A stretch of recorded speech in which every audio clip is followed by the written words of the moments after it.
Good evening, everyone. Never rains, but it pours. Just alter the light there a little bit, give yourself a bit more illumination. Never rains, but it pours. I had a little look at some of the stuff that came back yesterday, and there wasn't much in the box really for me to comment on. But I did my best. And lo and behold, as soon as I turned me back today, there are 3, maybe 4 replies that have come in all at once. Let's start off with them, shall we? Let's start off with Jen. Hiya, Jen. I've kind of covered a lot of the stuff on in previous postings on this one, Jen. But one of the things that struck me about your replies was that the 1933 version that you gave of the definition of heart failure. Do you know, I ask this question all the time, and I can't believe how popular that one is, considering how much time has elapsed since it was brought out. I mean, you know, the Nazis weren't even in power in 1933. They had no echo or nothing. They had nothing really. But they were still very popular. You'd be amazed how many people bring that one forward. For the rest of your replies, Jen, I'll refer to my previous response. I noticed with interest, Jen, that you managed to get to the end of the screencast that I made. I'm not really very happy with that screencast, to be honest with you. The sound is a bit pokey, even though my colleague Joanne is very, very impressive, and I like it. And thank you for doing the exercises, by the way. Ruth, I did intend that, and don't tell Jen this, but I did intend that more of a revision exercise, really, for you to do what you want. Don't panic if you get to the exercises and you can't do them. But I'm going to replace that eventually. I have already done the materials for it, and I intend to put it up, but that's more for the coronary care course that I run, to be honest with you, than the heart failure module. I put that up really in the spirit of revision, but definitely have a look at the echocardiogram stuff, because that's really good, that stuff. Right, next one. Rena, my correspondent Rena. Good to hear from you again, Rena. When I asked you the question about do you find that your patients aren't registered, that was really aimed at people who work in the community, really, and I'll tell you why. I'm constantly hearing of people who work in primary care who say that they're coming across people who are breathless and lethargic and a bit swollen, and they're not on anyone's register, you know, and they've got to go on the GP's register. They pay nurses to go around and collect people who are with heart failure and get them on the GP's register of people with heart failure. And occasionally they come across someone in which there's absolutely clear as a bell case of heart failure, but never appeared on anyone's register. I have met a nurse who told me once that this person had been treated with ACE inhibitors and beta blockers for years, never had an echocardiogram done, and the cardiac specialist nurse arranged for him to have an echocardiogram done, and he went and had it, and guess what? He didn't even have heart failure. He'd been taking these drugs all those years, never even had it. Yes. You've listed some of the causes for most people get heart failure in the 70s, as we know. But you will come across loads and loads of people, and there's a group to watch out for. Yeah, you watch out for the congenital heart disease people. You watch out for the people who had an operation on their heart when they were babies, and now it's starting to manifest itself as they hit middle age, or pregnancy. Pregnancy is another one that does it to them. But these are big group of people with one of my ex-students. Not only was she a cardiac nurse, not only was she pregnant when she came on my course, all of a sudden she's telling me she can't breathe as she gets up to the top of the staircase. Turns out she's in a bit of marginal heart failure as a result. But as more kids survive these operations, and as they grow up to reproductive age and beyond, so you're going to see a lot more of them.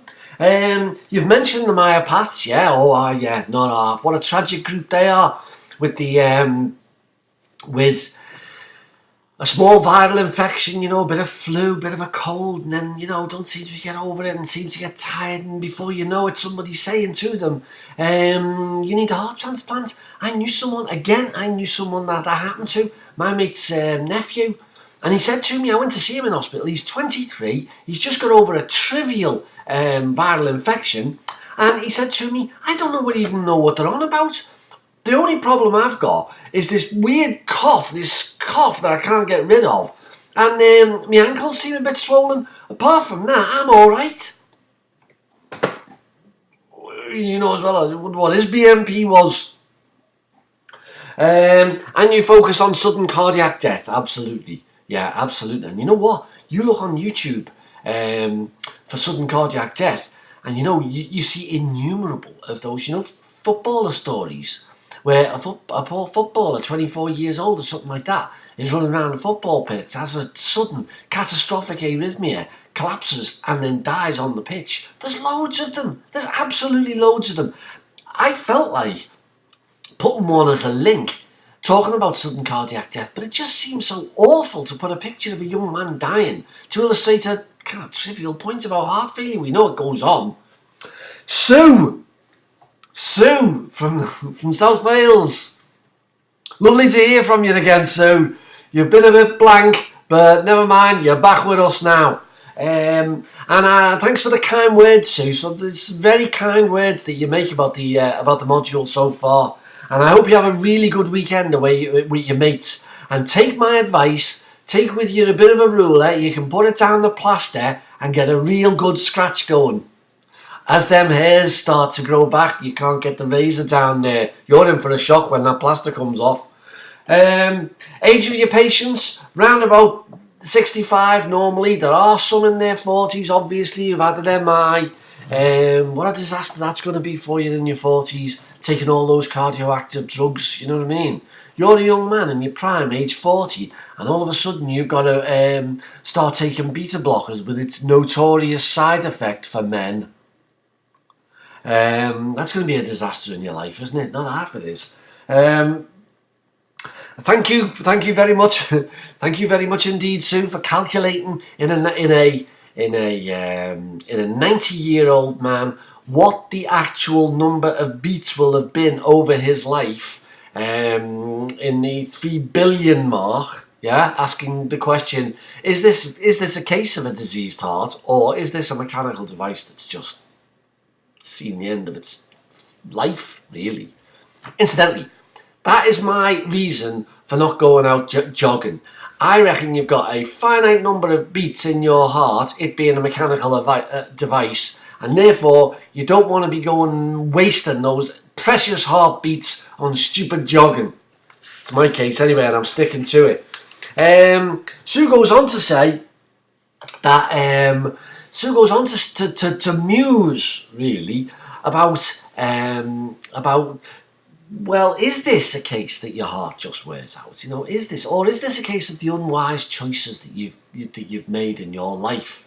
And could you keep your heart going if, you know, basically you denied yourself more pleasures and did a bit more jogging, or going without food, or whatever other pleasure it is? Well, that's a seriously philosophical point that you've raised there, Sue, and I'm glad you made it.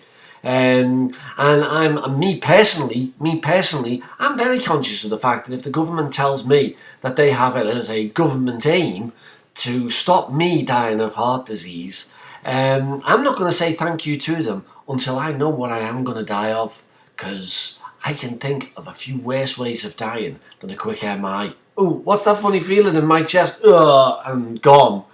My dad's recently died in a nursing home. And I've got to tell you this, that one of the things watching him decline and fall into dotage, one of the things that it suggested to me strongly was that there is not a single pleasure in life that's worth foregoing in order to get yourself another couple of years in a nursing home. That's just a personal view. I'm not putting it forward or asking you to change your philosophy of life. That's a personal account. And you know, I tend to think it's a bad look.